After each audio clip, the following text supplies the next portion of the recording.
So hi, this is Michael Bateman with Just Look at Kinnelon, and I have the pleasure of speaking with Randall White, a candidate for Borough Council. How you doing, Randall? Hi, Michael. Good morning. It's a pleasure to be with you today. Thanks for putting this together. Great. We tried to get you yesterday, but you were busy with the Scouts, weren't you? Yeah, we had a quite an adventure. So, I'm the high adventure coordinator and assistant scoutmaster for Kinnelon Troop 277 and have been actively involved in the Scouts here in Kinnelon since we moved here in 2014. And yesterday we took the Scouts and one younger scout, it was his first high adventure trip to the Croton Aqueduct. This is on the other side of the Hudson, on the west side of the Mario Cuomo Bridge, and it's a fascinating ride, but also a fascinating artifact in the state. The Croton Aqueduct back in the day is what supplied all of the drinking water into New York City, and we did a little over 26 miles yesterday on a beautiful day, teaching the scouts about our heritage and also getting them out there and into the woods and having some exercise. It was a lot of fun. Tell me about your candidacy. I see you are running against Anthony Certo and Eric Harris. I can see from your background behind you. Yeah, very important election. The part of the reason why myself and Gary Colombo are running is because somebody needs to against this current council in the Kinnelon municipality. I feel very strongly that there needs to be um, more equality on the council. And right now, unfortunately, for the residents of Kinnelon, it's all voting, all legislation is controlled by four council members, and that's Eric Harris, Anthony Cherto, Sean Mabey, and Cindy Frank. They all vote together on everything. They only introduce legislation that they want to pass, and they prevent the voices that oppose them from having a voice. And I feel it's wrong. It's really a lack of democracy in this beautiful town. So, out of a sense of duty, we decided to run against Eric Harris and Anthony Cherto to try to break up that voting block and to give um, those residents in Kinnelon that haven't had a voice for so long a voice in how their town is run. Excellent.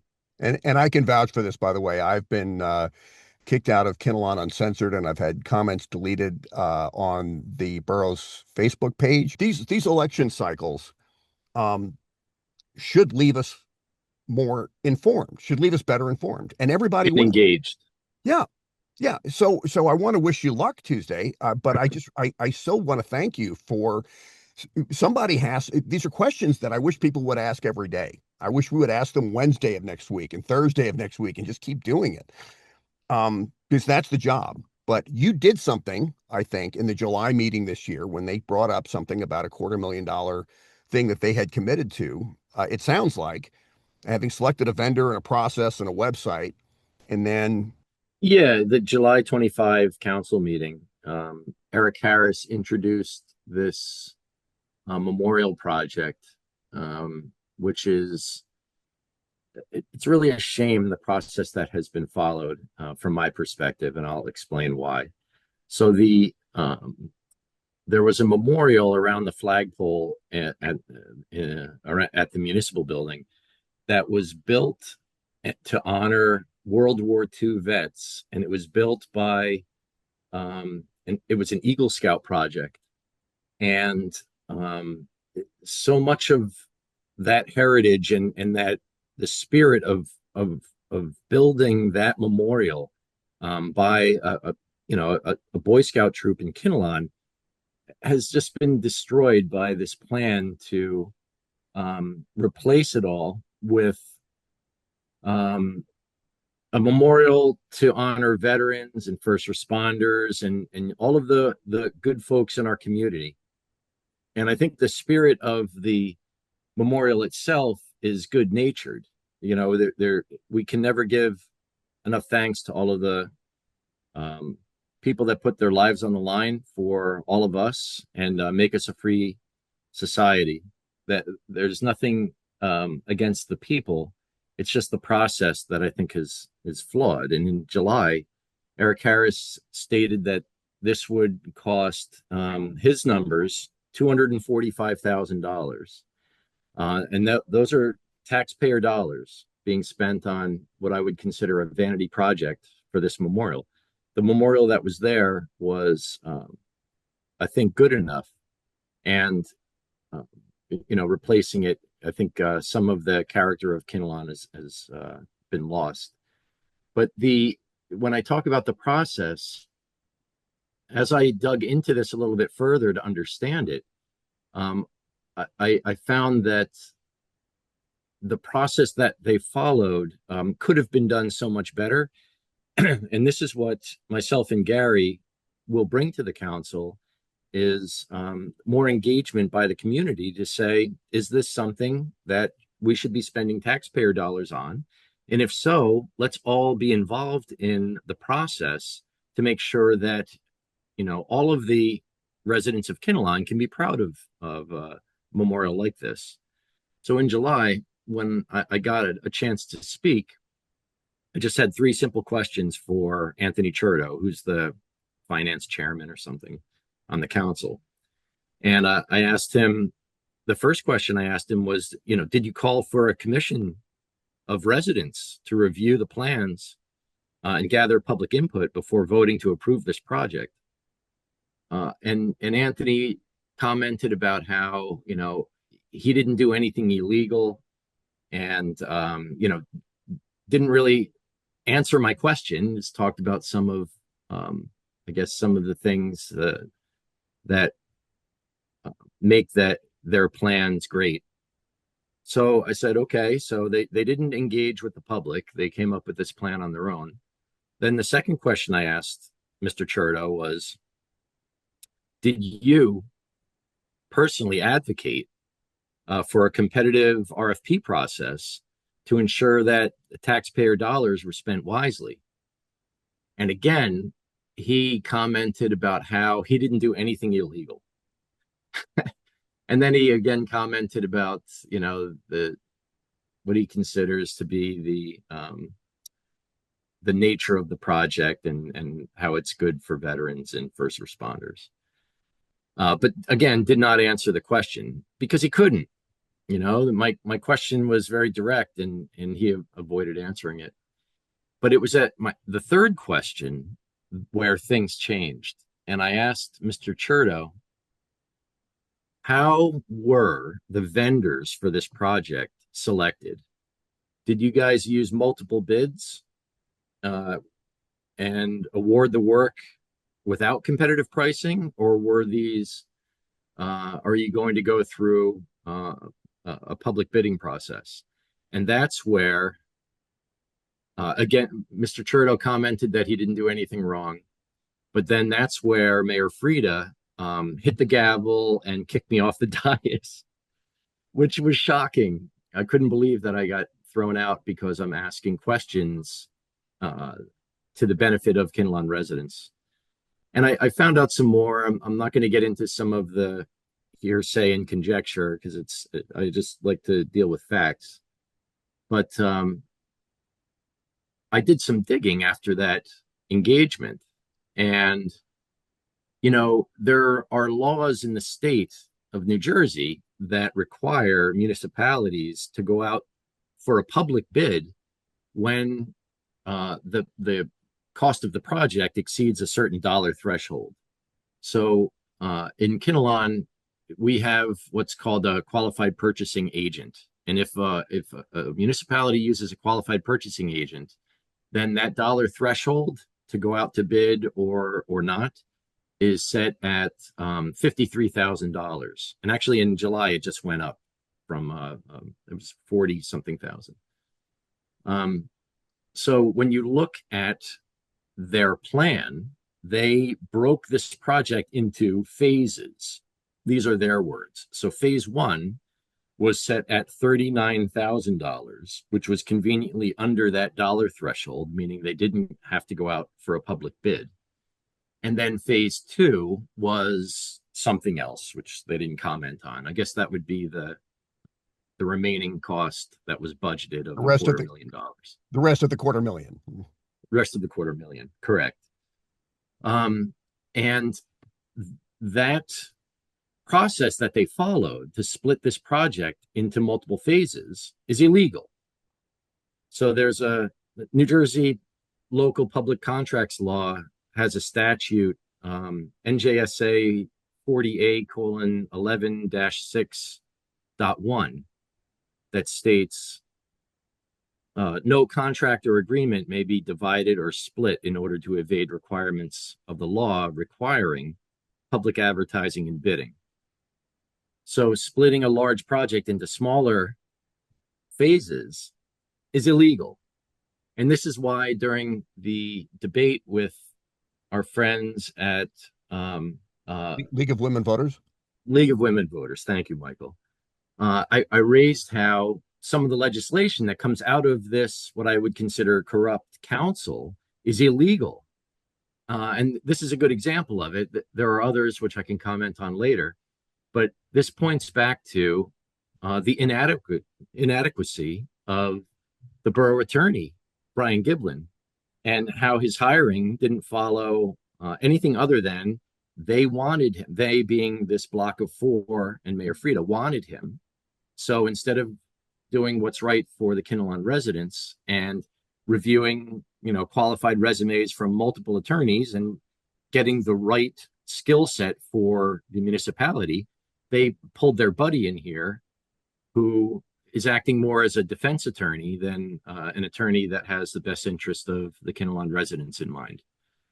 So since that, and then that was July. So then in the August meeting, I went there ready to talk to them about what I'm raising now, that their process is unlawful.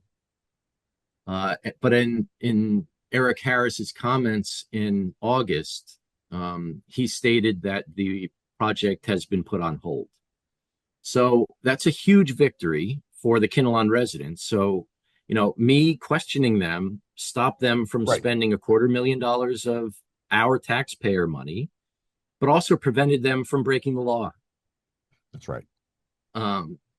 Unfortunately, if you drive past the municipal building now, you will see that they've continued with the project and they've put up the granite slabs and they are moving forward. Sure. So, again, back to our candidacy, these are the things that shouldn't happen. And if they do, or if there is a project like this, we want to engage with the public and ask them, is this something that you want? And if the public in Kinnelon is for a project, then we're all for it. But to spend taxpayer dollars on a vanity project so that these politicians can get their picture taken next to a memorial and, claim some association with those that serve in the military, I think is wrong.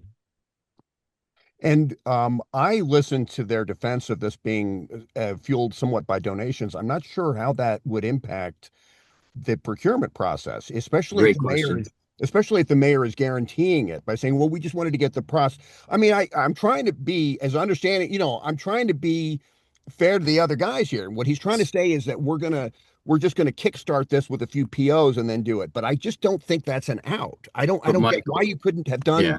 why couldn't you have done a selective bid process for the charity work that you're doing? I mean, why not pick So a vendor, you know? yeah, so Michael, unfortunately for I don't know who was saying that, whether it was Mayor Frieda or a member of the council, but unfortunately that just doesn't suffice. I'll explain why. That $39,000 that they spent was $39,000 of taxpayer money. Okay. They are trying to recover that cost through donations by selling bricks at, I think it was $150 a brick. If I did some of the math, and please nobody hold me to these numbers.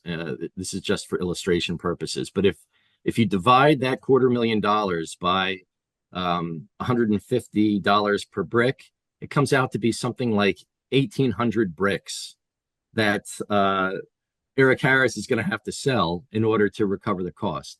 The point is, taxpayer dollars were spent.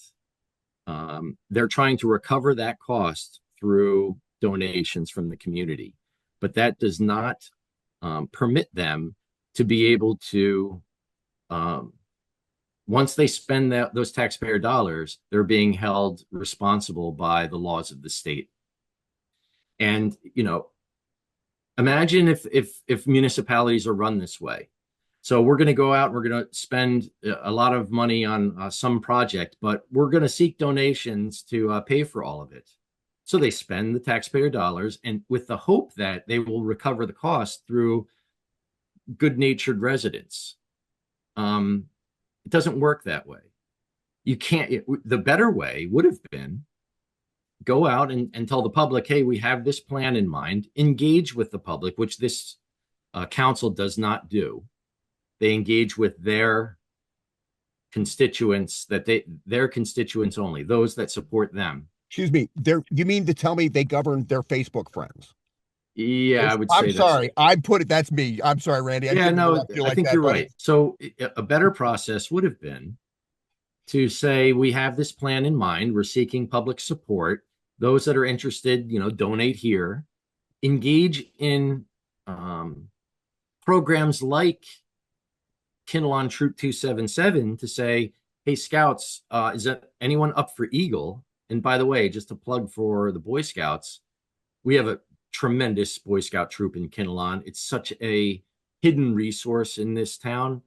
And we're so proud of all of our scouts, because in Kinnelon, we churn out more Eagle Scouts than just about any town in the state. And we have more coming. So we have some scouts that are seeking an Eagle project, and this would be a terrific one for them.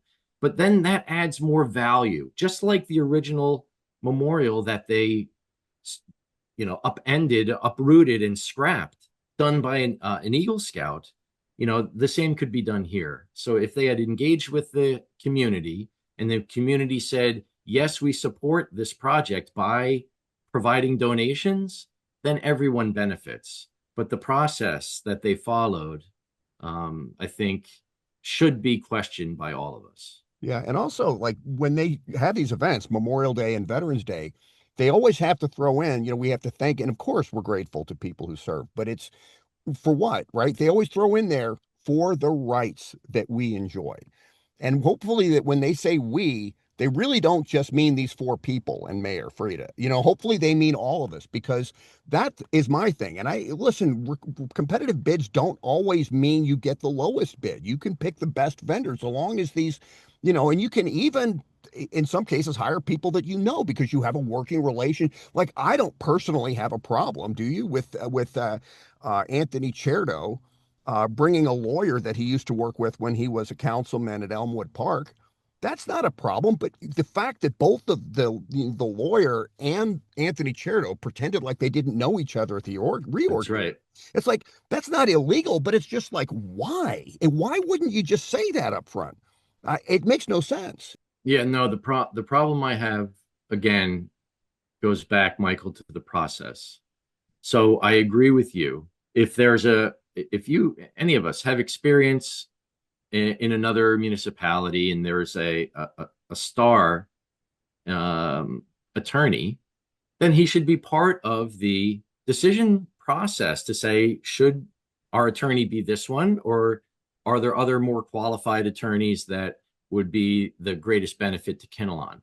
But that process wasn't followed. They didn't solicit resumes or put a job request out to the masses and go through a selection process. That wasn't done. Instead, Anthony Cherdo, like you said, Michael, proposed this attorney, Brian Giblin, because he had worked with him before, but hid the fact that they knew each other. And then they just forced a vote. And because there's four of them that always vote together, they have the majority, and they can just do whatever they want. and it's repeated over and over again. This is just one example.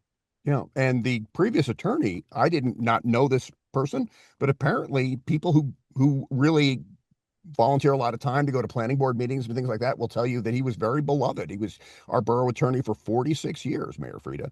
I just felt like that was kind of a low rent move for the amount of taxes we're paying in a classy place like Kinnelon. I just don't get it. I mean, people like I get it. Tammy I get it. Roselius, Yeah, 27. well, that was Ed Buzak. Ed Buzak was the former attorney, and but the reason, when I say I get it, they brought Mr. Giblin in, not to be the best attorney for Kinnelon. They brought Mr. Giblin in to be a yes man and to be really a defense attorney for these four, and that's what he's done. I'm just looking at this process and saying, I cannot believe Mayor Frida is surprised that the town is divided. When you can delete people who are just trying to ask questions about what's going on is when I start to that's when I start marching in your parade, sir. So I wish you luck on Tuesday, and Thank you, Michael.